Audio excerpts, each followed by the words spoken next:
Attention please. The content of this channel is okay for children ages 13 and up. As a fellow parent, what you allow your children to consume is still up to your discretion. And with that said, let's get back to our scheduled program. The Vroom brothers, the originators of swag in the Transformers, and one of the most exotic cars of its time, the Lamborghini Countach LP500S Super Tuning. This is a Lamborghini Countach, and it's just plain cool. Other supercars are faster, more powerful, more reliable, but nothing turns heads like a Countach.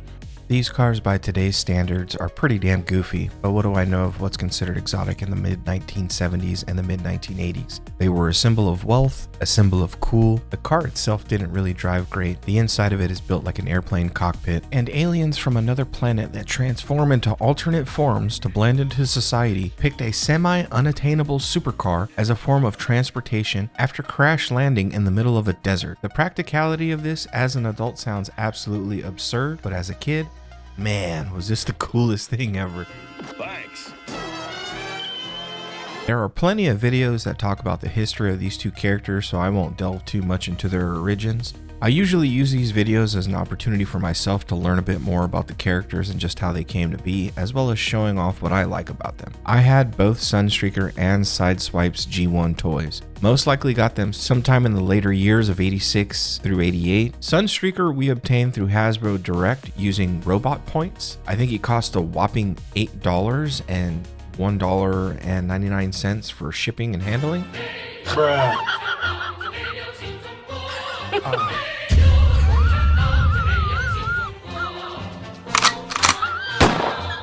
Headshot. No.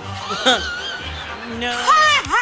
I've seen two mail order catalogs where you can get Sunstreaker, and the one that we used most likely is the one pictured. The other one that I've seen has Megatron in it, and like I've said before, as far as I'm concerned, he was vaporware when I was a kid. I've never seen a Megatron toy. I'm sure I would have coerced my mom into buying it. That's how I know he wasn't in the catalog. There's just something about having Sideswipe that calls to action to own a Sunstreaker figure. I'm not exactly sure why out of all the Transformers I had as a kid, that these two were ones that I owned, given all the different options of what I could have picked. Maybe having two brothers the same age and making sure I had a Lambo and my other brother had a Lambo and we'd share that with our younger brother. Maybe that's why. But either way, I'll always have a soft spot in my heart for Sideswipe and Sunstreaker. I ended up getting these figures sometime in 2022, buying someone's lot of figures off of eBay. I saw it as an investment at the time, and I had no plans of making a YouTube. I just figured I'd spend more money trying to track these figures down individually when I went to go purchase them. So I was always hopping on eBay to either look at small assortments of figures. I couldn't tell you anything stand outish about these characters from the G1 cartoon other than these guys complaining about scratching their paint.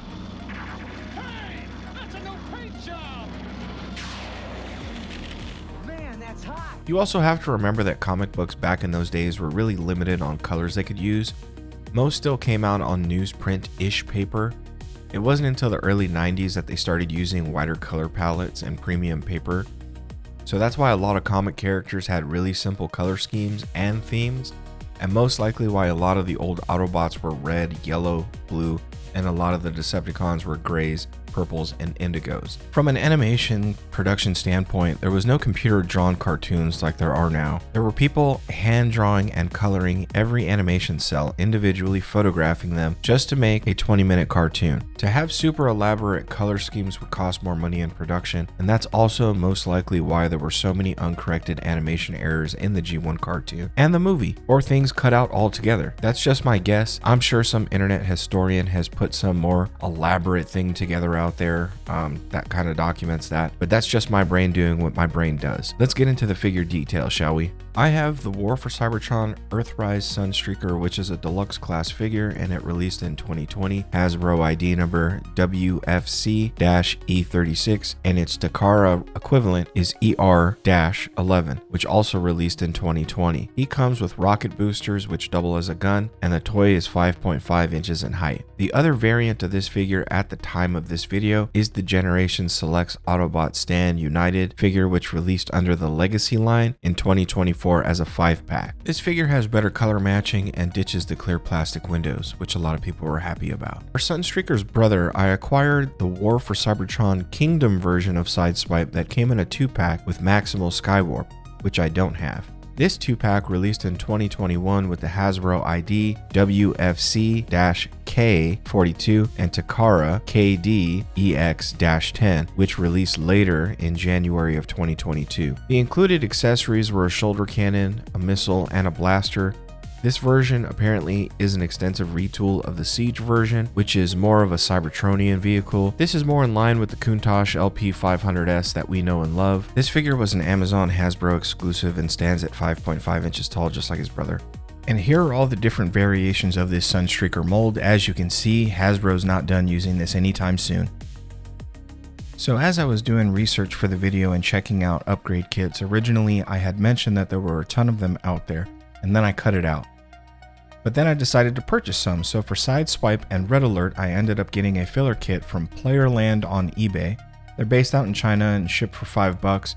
It cost me $31.48 for the upgrade kits for these two figures. So we'll install them here and I'll let you check them out firsthand, and I'd love to hear your thoughts if it was worth spending an extra $17-ish per figure to upgrade them to what would be considered Voyager class.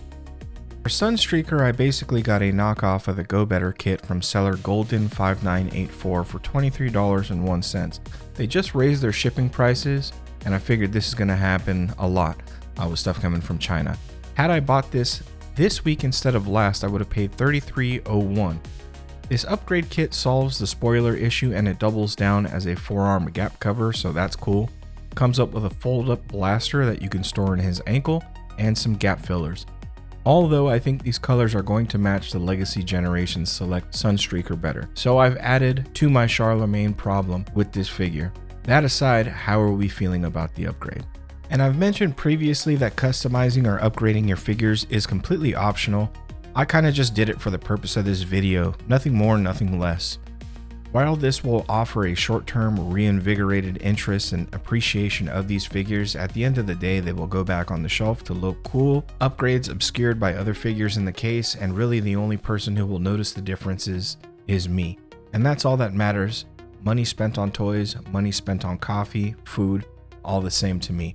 At least Sideswipe has a shoulder cannon again. What I like about the figures: the general details of the figures look great, the face sculpts look good, they capture the spirit of the G1 figures and the spirit of the Lamborghini Countach LP400 500S. They have fairly good articulation, but if I'm being painfully honest, neither of these figures are really good. I'd go on to say that they have great shelf presence in robot mode, but alt mode is where things fall apart, and I'll kind of cover that in a bit. They definitely serve and satisfy that nostalgia gap, but it's not often that I get a figure in my hands and in my mind I firmly believe that the G1 figures in this particular case were far superior.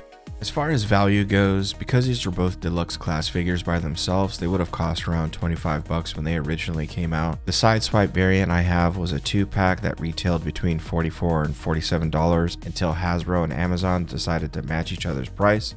Drama! I paid $263.34 after shipping and taxes for Earthrise Hoist, Earthrise Grapple, Kingdom Mirage, also from a Battle Across Time 2-pack, Siege Hound, Siege Red Alert, Headmaster Warhead, Walmart exclusive, War for Cybertron, Kingdom Tracks, Earthrise Sunstreaker, and Sideswipe from his respective Battle Across Time 2-pack. Sideswipe's gun was missing and Sunstreaker's instructions were missing, and I only remember that now because I had to go onto YouTube to figure out how to transform them. Someone had this lot of figures up for sale for $219, which for 9 figures, $25 a piece, I don't know, seemed like a deal to me. While I'm trying my hardest here not to make a busty chest joke here, I just cannot get over how blocky Sideswipe is compared to Sunstreaker, being they're basically the same damn car. He looks like Kanye West and Lil Pump from the I Like It music video. I guess I'd be asking for way too much for a deluxe figure to have a way to bring that chest in just a little bit. The DX9 Red Storm figure does a pretty good job at reducing the front of the car to be a believable chest and torso, because it doesn't look like the masterpiece 12 Sideswipe from Hasbro is any different than this War before for Cybertron toy and its functionality or engineering. I honestly wouldn't mind a re-release of this figure in this scale with Voyager level engineering. Throw Trax into that wish list as well because his figure is absolute cheeks. And I really dislike the discolored yellow on this toy. I'm not exactly sure why it doesn't bother me that much with Ironhide and Ratchet, but the original toy that I can remember was just so good in comparison. Of course, this guy has articulation, head movement, the transformation is clever, and the alt mode actually looks really good. The lack of a spoiler, but having two big 5mm ports on the arms, which make the rear of the car, makes me wonder why not add the spoiler? And why have two big holes on the back of the car? But then again, after seeing what Hasbro did with Legacy Breakdown, I guess I should be careful what I wish for. I am excited to see what the Studio Series 86 Sunstreaker is going to look like. Although he only appeared for a brief time in the movie, he was in there. Again, I don't mind the black on the figure that I currently have, and while he's definitely more yellow in the 5-pack and no clear plastic, he's still miscolored in different places.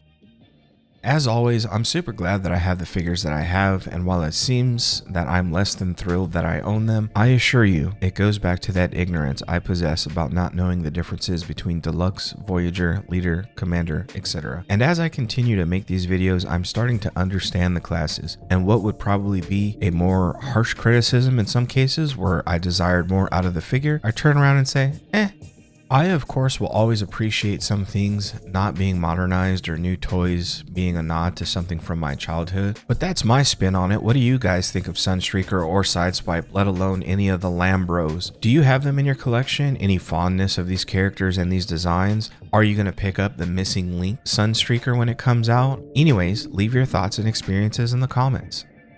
And as always, if you made it to this point of the video, I just want to say thank you very much and I appreciate your support. If you like the contents of today's video, give it a thumbs up. And if you'd like to continue seeing videos like this, please drop a subscribe. See you next time. Peace.